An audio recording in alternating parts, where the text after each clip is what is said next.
Rumors are floating around that the rematch for Gervonta Tank Davis versus Lamont Roach Jr. is going to be on June 21st. I'm extremely excited about this news, but I'm going to be honest with y'all. I'm not going to believe this until there's an official announcement from PBC, and the reason why is because what y'all got to understand, bro, is boxing is a business, right? I think everybody can agree that Gervonta Tank Davis lost that fight against Lamont Roach. He took a knee, which pretty much means when you take a knee in boxing, it counts as a knockdown, right? He didn't look good against Lamont Roach. He didn't hurt Lamont Roach at any point in that fight.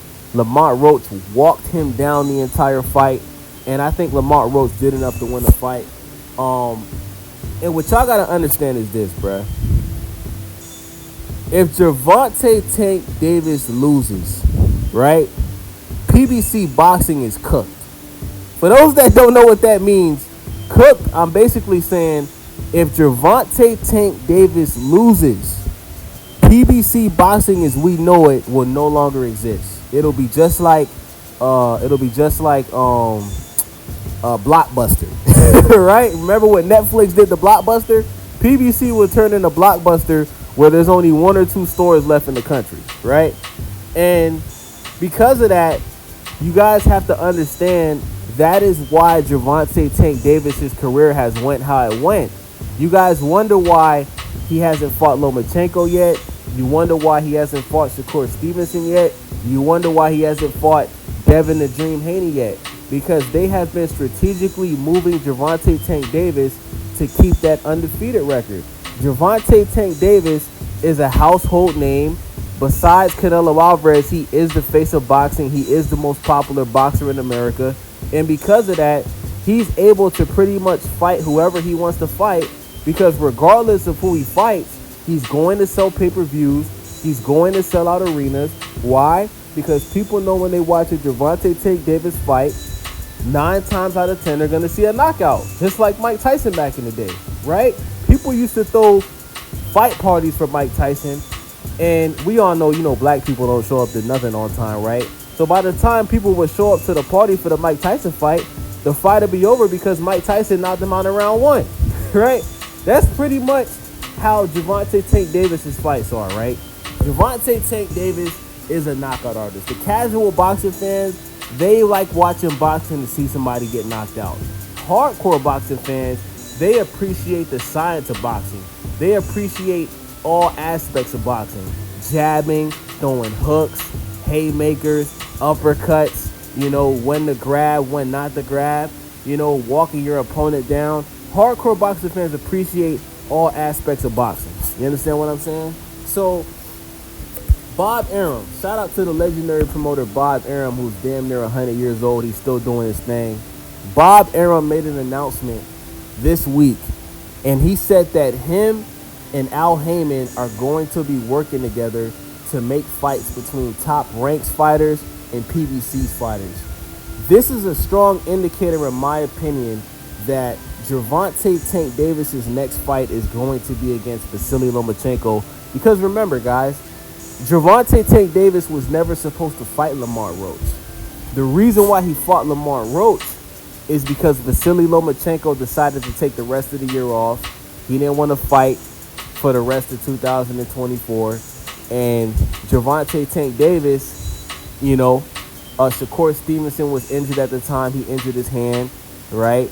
Devin Haney's no longer at 135. Teofimo Lopez is no longer at 135. So with that being said, I guess you could say Gervonta Tank Davis didn't have anybody else to fight, right? So he chose to fight Lamont Roach, who came, and it's crazy because Lamont Roach is at 130 pounds. He came up a weight class. And guys, what y'all gotta understand is, bruh, is sometimes moving up a weight class can benefit a fighter tremendously. I noticed that Lamont Roach looks damn near perfect at 135, bruh. Like, his punches look like they hit harder. Like, God, I don't think people really was paying attention. If you go back and look at that fight with Lamont Roach and Tank, Lamont Roach just looked like the bigger guy, bruh. He just looked like the bigger dude. I mean, he walked Tank down the whole fight. The last time we saw that is when Tank fought Ryan Garcia. And once again, what happened when Tank fought Ryan Garcia? He put him on a rehydration clause, right? And we've seen how small and brittle Ryan Garcia looked when he fought Gervonta Tank Davis. Once again, this is the PBC protecting their number one fighter, protecting the second face of boxing behind Canelo Alvarez. This is why I'm telling you guys, there is a strong possibility that we will not see Gervonta Tank Davis rematch Lamont Roach. Gervonta Tank Davis said it himself after the fight with Lamont Roach. He said he wants to fight Lamont Roach again, but he knows it's not going to happen. So the reporters asked him why, and he pretty much said that, his promoters, Al Haymon and the PBC, they're not going to want him to get into a dangerous fight like that again. Remember what happened when Gervonta Tank Davis fought Isaac Pitbull Cruz? A lot of people like myself thought that Tank lost to Isaac Pitbull Cruz. Did that rematch ever happen? Nope. Isaac Pitbull Cruz was begging Gervonta Davis for a rematch. He never got it. And Isaac Pitbull Cruz is with the PBC. He's with the same promoter as Gervonta Tank Davis. So if Tank wanted that rematch, he would have got it. He didn't want that rematch because it was a tough fight. So I'm just making this video to save the disappointment. I'm telling y'all, Gervonta Tank Davis and Lamont Roach, they made a bet, right? Whoever won the fight was going to have to pay, I think it was $200,000 or something like that. Lamont Roach has already said publicly, Gervonta Tank Davis never paid him his money. He changed his phone number and he hasn't heard from him since the fight. That's a clear indicator right there the fight's not going to happen. It's not going to happen, bruh. And I want to tell you guys this, right? I will say this. I'll give Gervonta Tank Davis the benefit of this, right? This is the first fight I've seen where Gervonta Tank Davis, he didn't seem locked in, right? When you look at all of the press conferences leading up to this fight, Tank was very chill, very mellow. He kept talking about retirement and how he doesn't want to box anymore, and he kept saying that at the end of 2025 he was going to retire from the sport. You didn't really see him get in Lamont Roach's face and push him, and like if you look at his fight against Frank Martin, and then you look at his fight against Lamont Roach, it's like if you look at Tank and how he acted, it's like two complete different people, right? It's like one fight, the fight against Frank Martin, the switch was flipped on. He was on demon time, right? Like he seemed like he really didn't like Frank Martin. And then it's like with this fight with Lamont Roach, it's like you can obviously tell that Tank and Lamont Roach are actually friends in real life. They grew up together.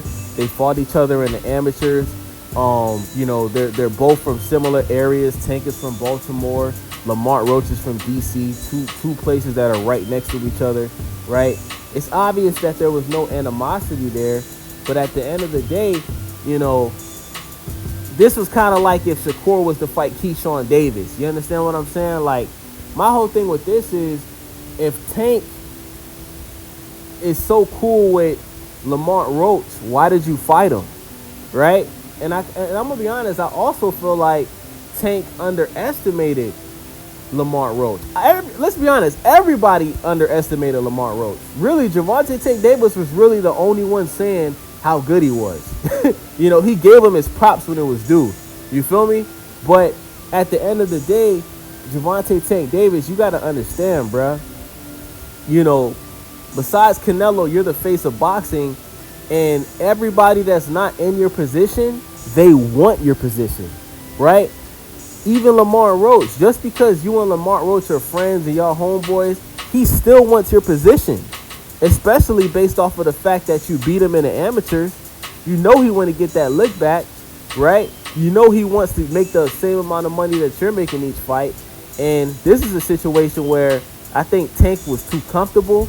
I think Tank, he couldn't flip that switch. Like, he could not get on demon time. Because when you're a fighter, bro, and you go into that ring, you got to be on demon time, bro. You got to go into that ring trying to take your opponent's head off, bro. That's how you got to be. This is a gladiator sport. And I think Tank went into the fight just thinking shit was sweet. I think like I said, I think because Lamont Roach moved up from a lower weight class, he moved up from 130 to 135, right? He already lost to Jamel Herring, right? He had a tougher fight with Hector Garcia than Gervonta Davis had with Hector Garcia. And I think Tank just thought he was going to go in there, and I think he thought that Lamont Roach was just going to lay down. And Lamont Roach did the complete opposite. Lamont Roach went in there, you know, Lamont Roach went in there to get the job done, bruh. And we got to give respect when it's due, man. We got to give respect when it's due. Shout out to Lamont Roach. But I just want to be the first person to tell y'all, bruh, I do not think this rematch is going to happen, bruh.